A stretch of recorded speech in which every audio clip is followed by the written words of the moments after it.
Welcome back to the Why So Serious podcast. We are back for our second time trying this. I know we're a little late, but we did an Avengers Infinity War right after the movie came out. But through the magic of technology, it got lost and corrupted, and so we didn't get it. So we are back with part of the crew. We have some special guests in episode, so you guys missed that, and I feel bad for them. But Rich and Stephanie, they've been on before. They were great.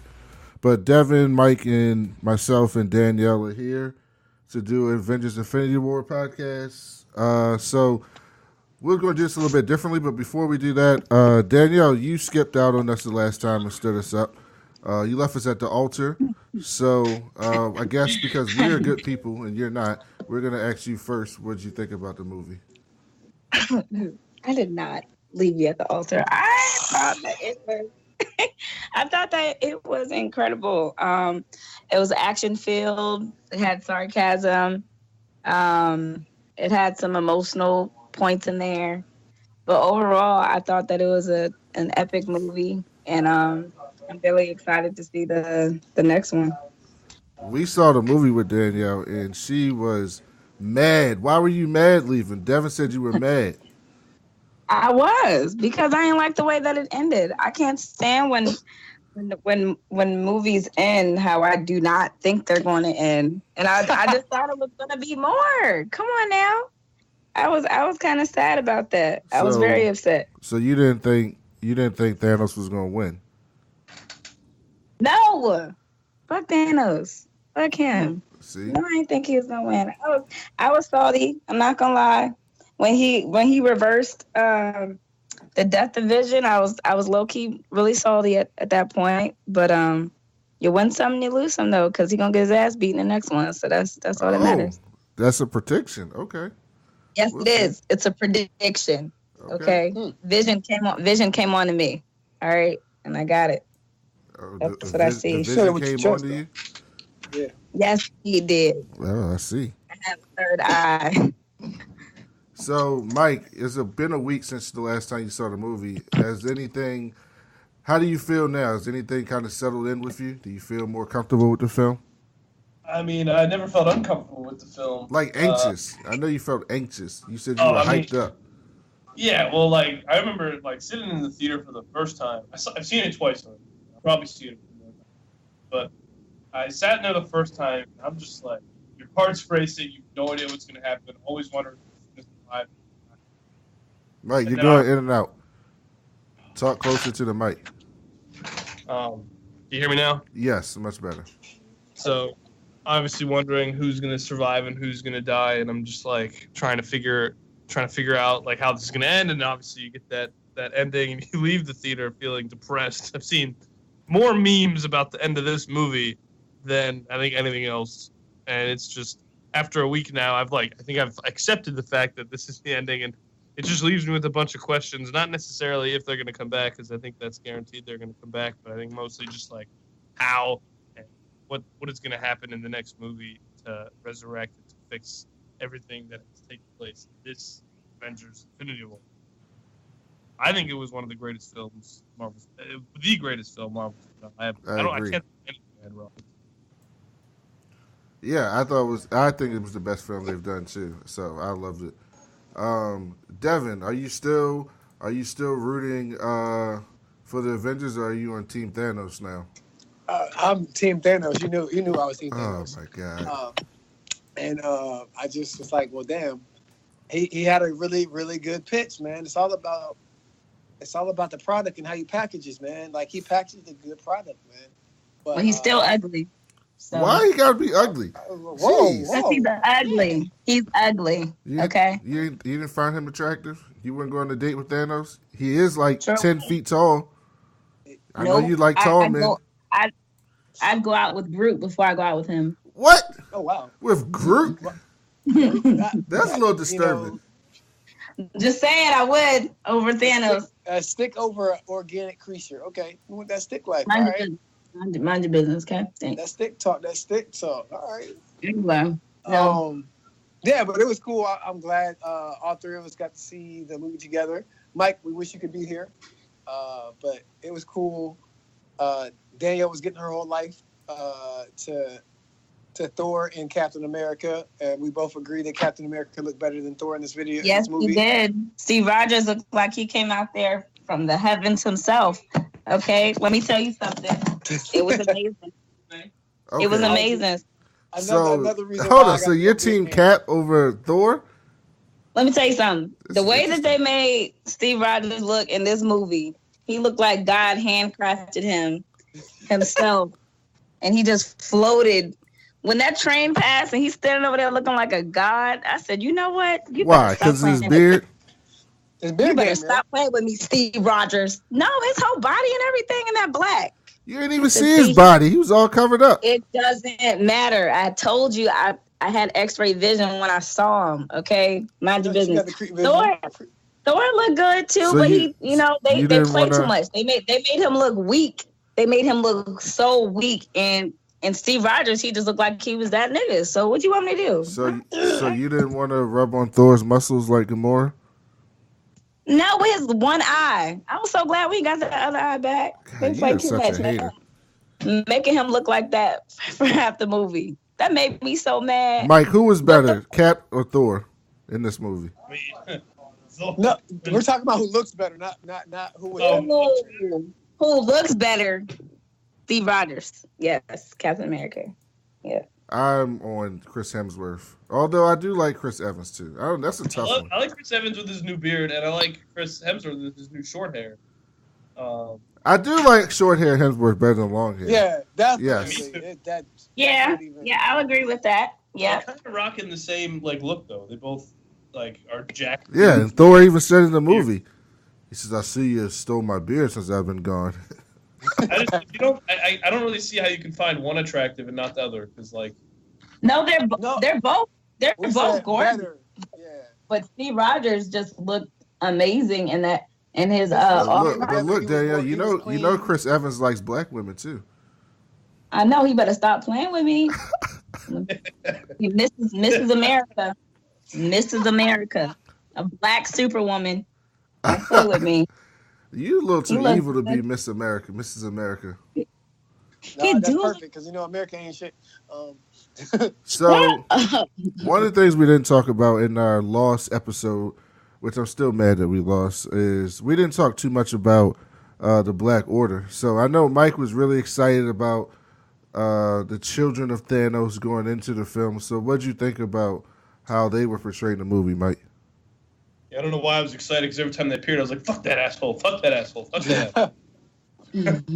No, I think they were played very well, and they really live up to the hype. These guys are supposed to be powerful enough to take on a few of the Avengers at a time. And maybe they did. And they did. They really, usually, when you have, a character who has an army and then the other people in the army, fight, they're paper people. They're pretty weak, yeah. They're you just plow through them. But one or two of these guys together were taking down. They were really putting up a fight, and it was. I didn't think they were going to die in this movie. I thought that they were Thanos was just going to plow through everybody all across the board, his Outriders and his Black Order.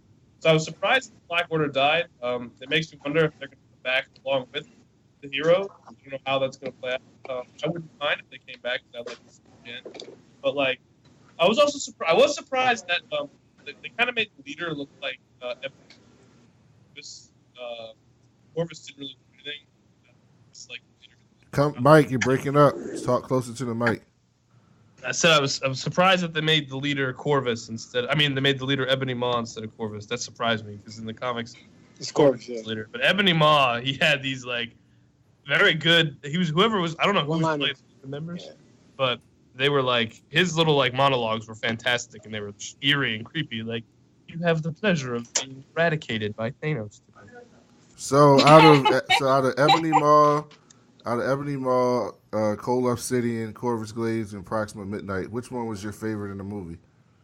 I think the best one to watch was Ebony Maw, but he had more lines than everybody else. But I think the coolest one in terms of fighting is Proxima Midnight, just because watching her fight Black Widow and Okoye and Scarlet Witch was, watching her fight in general was good. I wish the other ones had more. And I felt the hate in her eyes, yo. I felt for real. In her eyes. I don't know what was the That's the woman. That's the woman we're talking about. What was The blue-haired woman. Her name is Proxima. Hold up. Which one, Danielle? I'm talking about the one that the sarcastic asshole that Oh, that's Ebony Maw. Yo, that was my favorite. He was funny as I don't know what. His the way that he delivered and how he was just pinning down people with shit, that was funny to me. He died first. That kind of made me mad because he was powerful as shit. He was fucking up Iron Man and Doctor Strange. I think he needed to die first because I think he can like resurrect the other members of the Black Order, and they would have gotten a hand. I was surprised that he couldn't survive in space though. Like he didn't have to protect himself or something. But yeah, they had him floating ugly. They had him floating ugly as I don't know what in there. I was like, what? Why they had to make him look like that? When Tony, I was like, why they had to? I thought he was gonna come back and like mess him up, but I was kind of surprised.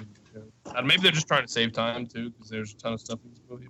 They had a lot to do, yes. I just want to say LeBron James is playing basketball and he's out of his mind right now. He's always out of his mind. So Danielle, on the other episode, we asked everybody. And throughout the movie, they paired people together. So like, Doctor Strange is with Iron Man, and Iron Man is with Peter Quill, and then Thor was with the Guardians, and then Cap was with Vision and them, and everybody got paired off at some point. So, what was your favorite people meeting each other moment? Like who'd you like the best in this movie? I mean, my favorite pair was Doctor Strange and Iron Man because because number one, I love Iron Man. His sarcasm it gives me so much joy. He's hilarious. His whole character is just amazing. So him and Doctor Strange together, I feel like was a dope, epic team. Like in my opinion, that was the best team. Okay. So in the comic books, they got a little thing going. They're called the facial hair bros. And so every time Iron Man sees Doctor Strange in the comic book, he's like tries to give him a high five because they both got the same facial hair. And Doctor Strange never wants to fucking do it. He's always serious when Iron Man's trying to be silly. So I thought that was funny as shit.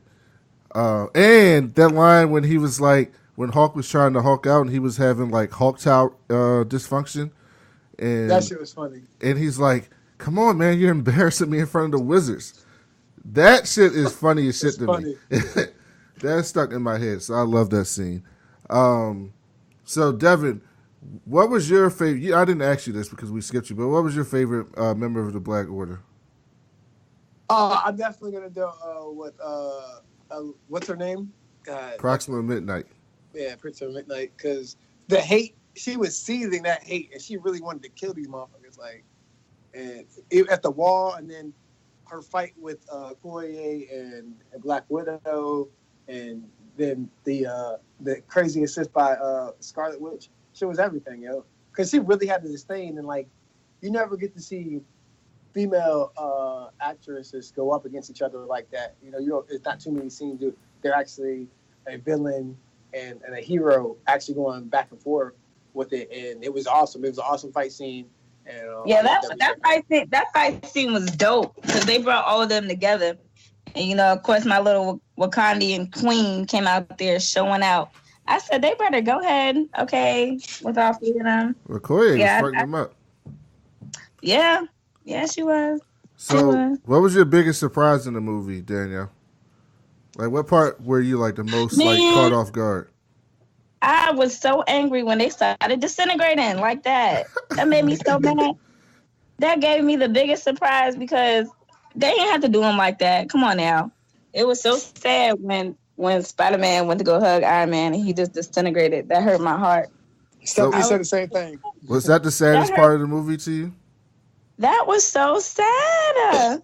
He was like, I don't want to go. It's because he can sense. There was an article that said he could sense everything that was going to happen before everybody else, which makes it worse because he felt everybody dying around him and then felt that he was going to die before everyone else did. Yeah. Like, that to me, you know, I felt that. Man. I low-key was kind of sad. But that was my biggest surprise was just, the biggest surprise for me was when he reversed what Vision's death. Like, that's crucial. Oh, yeah. And then he took the stone out of his head. And did you see how he just that shit was brutal. Yeah. That was disrespectful. I was so mad. I said, how they gonna bring him back to life, then kill him work harder than how he died in the first place? Like, that's disrespectful. Thanos He technically wasn't dying when she took the stone out. He wasn't dying. He was. I know he wasn't dying. But I'm just like, what in the hell?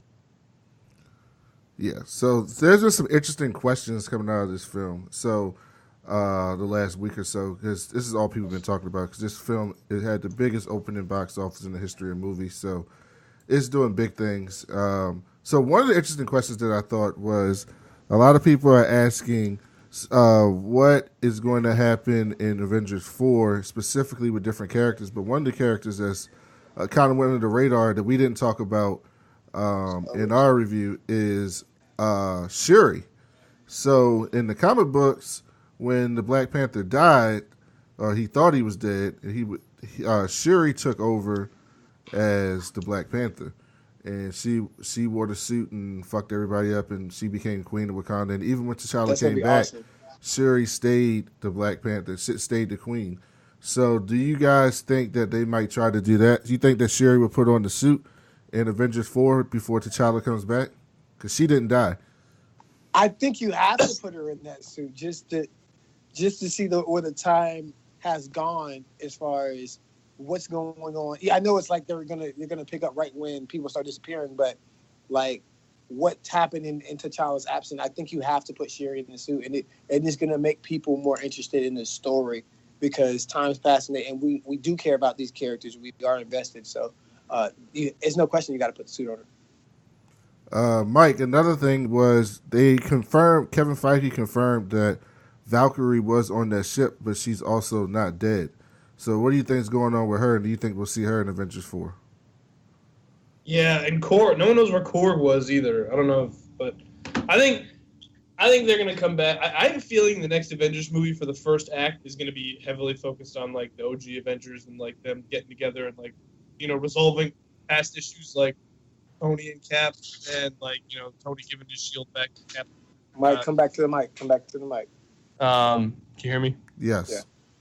And so I think like the second act, though, I think they're going to start to rally whoever else they can to confront Thanos, and I think she'll be a part of that along with some of the characters that were missing from this movie, like Ant-Man and Hawkeye and. What about Luke Cage? No, we're not going to see none of that. I've been telling this to Brendan for as long as I've known him. I wanted the Defenders to appear. We're and not going to see them. What the fuck? Okay, let's get into this right now. What the fuck are them dudes on Netflix going to do in a fight with Thanos and the Black Order, but get fucked up? Thanos one-on-one. I'm just saying I want a scene of the four Defenders maybe the Defenders couldn't even beat the Outriders. They'd get fucked up. Together they could. Cage could. Listen. Cage was getting his ass beat by a fucking Diamondback at one point. You think he gonna fuck up an alien? Together they could. Iron Fist could do it. You think Daredevil with no powers is gonna do anything against any of them? All four of them together. They don't even need to fight. Oh, we lost Danielle. They don't even need to fight Thanos one-on-one. I'm just saying.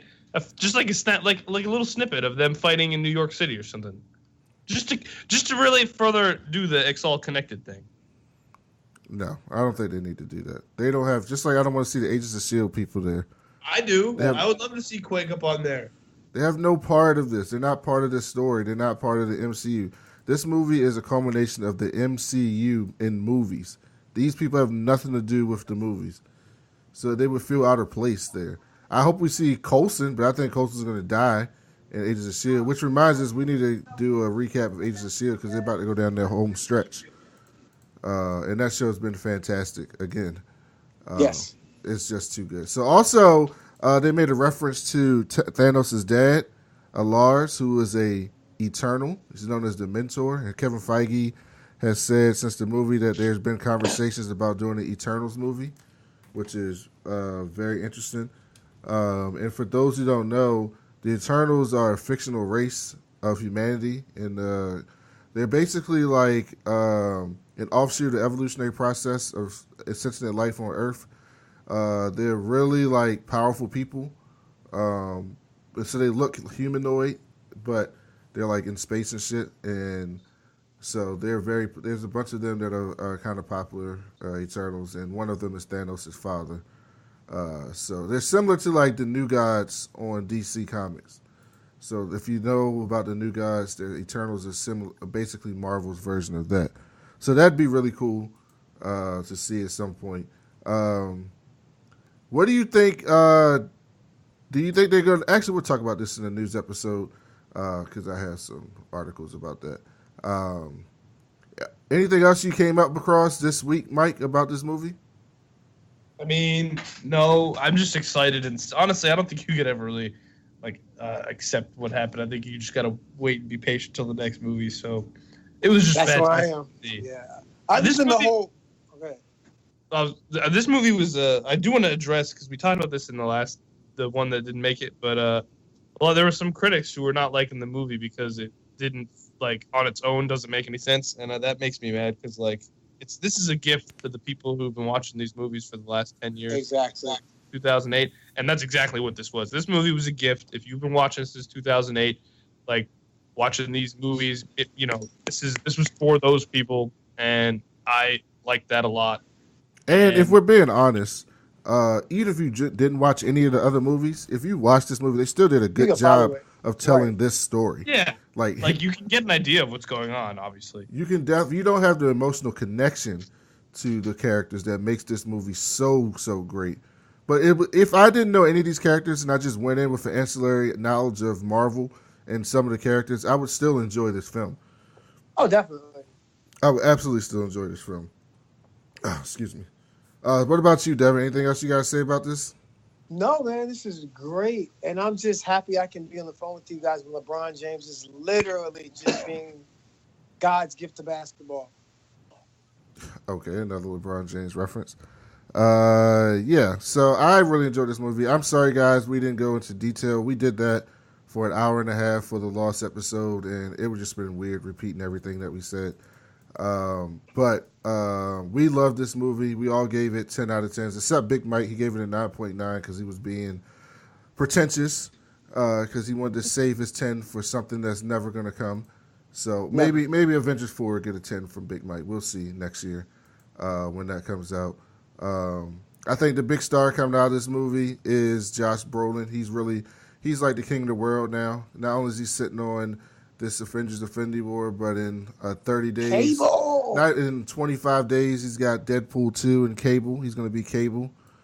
Nathan Summers. So that guy's just living large right now. So he's definitely... Hold on. His last name is Summers, for real? I didn't know Yes, he's Cyclops' son. Really? How did you not know that? You watched the cartoon.